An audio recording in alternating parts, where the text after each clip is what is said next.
आज आपण पक्ष्यांच्या एका विशिष्ट प्रकारच्या गाण्यासंबंधीची माहिती घेऊया. आता थोडं हा बॅकग्राऊंडला येतोय तो आवाज ऐका.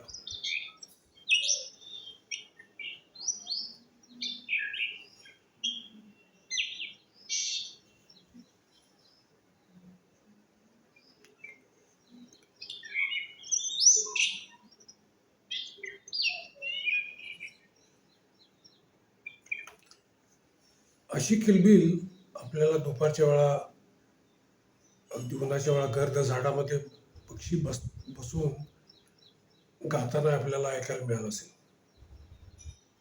याला पक्षीशास्त्रामध्ये सब सॉंग असं म्हणतात, किंवा आपण त्याला गाण्याचा सराव असं म्हणू शकतो. जेव्हा नर पक्षी गायला शिकतो तेव्हा त्याला त्या गाण्याचा सराव करावा लागतो, आणि हा सराव हा एखाद्या दाट झाडामध्ये बसून शांतपणे आणि फारसा कुणाला ऐकू जाणार नाही, म्हणजे प्रतिस्पर्धी नराला, अशा परिस्थितीत किंवा अशा वातावरणात तो सराव करतो. आणि एकदा गाणं त्याचं तयार झालं की मग तो त्याचा जो विणीचा हंगाम असतो त्या हंगामामध्ये छान झाडाच्या टोकावर, डांबाच्या टोकावर किंवा अशा उंच जागेला बसून तो गातो.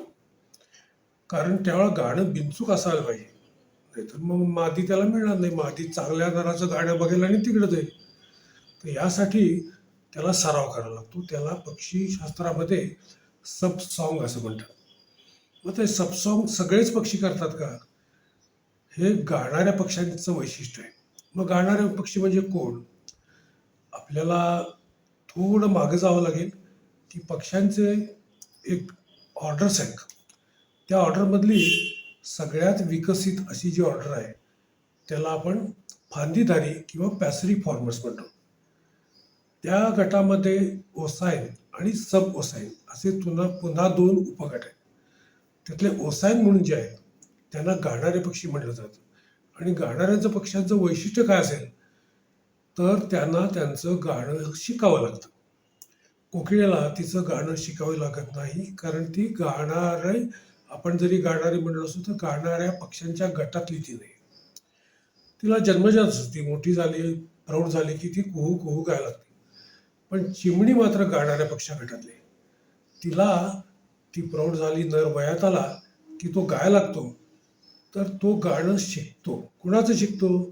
त्यानं जे आपल्या वडिलांचं किंवा प्रौढ चिमणीचं आपल्या आसपासच्या परिसरात ऐकलेलं आहे ते त्यांना ऐकून ठेवलेलं असतं, आणि त्याची नक्कल करत करत शिकतो.